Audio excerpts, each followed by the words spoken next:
ایک اور تحریک اٹھی،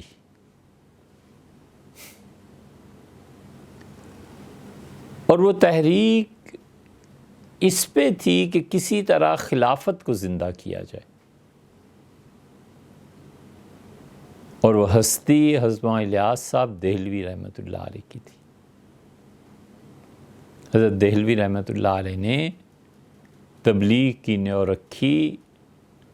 اور حضرت کے ذہن میں یہ تھا کہ جس طرح حضرت نانوتوی رحمۃ اللہ علیہ اور حضرت شیخ الہند رحمۃ اللہ علیہ نے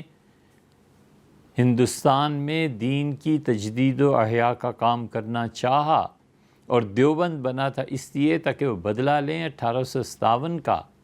حضرت نے تحریک اس پہ رکھی تھی۔ چنانچہ ان کے خطوط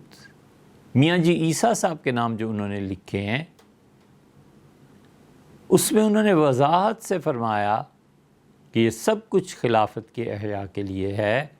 میں نے اپنی جماعت کو سب سے پہلے ایمان کی دعوت دی تھی، الحمدللہ لوگ ایمان میں جم گئے ہیں،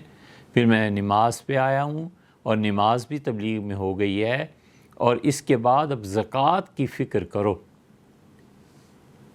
کہ مسلمان اپنی زکوٰۃ سے ہی مصارف میں استعمال کریں، اور یہ ہوتے ہوتے منصوبہ یہ تھا کہ خلافت تک وہ پہنچیں۔ اور ایک جگہ فرمایا میں دیوبند گیا تھا، حضرت شیخ الہند نور اللہ مرکزہ سے میں نے بیعت کی تھی جہاد پر۔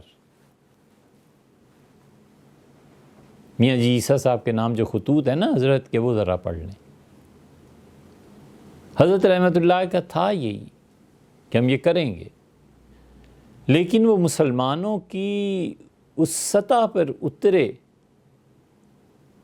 جو جہالت کی اور مسلمانوں کے زوال کی بڑی سے بڑی نشانی مل جاتی تھی۔ حضرت رحمۃ اللہ علیہ تھے جنہوں نے بیڑا اٹھایا، اور بیڑا بھی ایسا اٹھایا کہ اللہ کا شکر ہے ان کے مکتبہ فکر سے، ان کے حلقے سے ہزاروں نہیں لاکھوں آدمیوں کی زندگیوں میں تبدیلی آئی، تقسیم ہوئی، اور تقسیم کے بعد جب مسلمان جمے تو 1960 کے بعد، یہ بات ہمارے حضرت رحمۃ اللہ علیہ فرماتے تھے کہ اکابر جتنے بھی تھے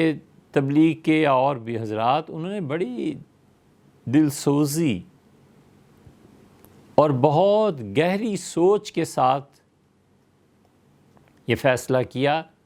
کہ جماعت عبادات تک محدود رکھی جائے۔ یہ خلاصہ ہے، مطلب یہ ہے کہ نماز، روزہ، ایمان، تذکیر، دعوت، بس یہ ہے۔ یہ نہیں ہے کہ کسی حکومت کے کار میں دخل دیا جائے، سیاست میں آ جائے، کیونکہ اب وہ حالات ہی نہیں رہے جو حالات کسی زمانے میں ہوا کرتے تھے۔ اب تو سیاست ہے اور پھر مخبری ہے، تو جو دین کا تھوڑا بہت کام ہو رہا ہے کیسے بھی بند کرنا ہے۔ چنانچہ وہاں سے دھارا بدلا، اور وقت کی ضرورت بھی تھی، وہ ہونا بھی چاہیے تھا۔ ٹھیک کیا جنہوں نے فیصلہ کیا، اللہ تعالیٰ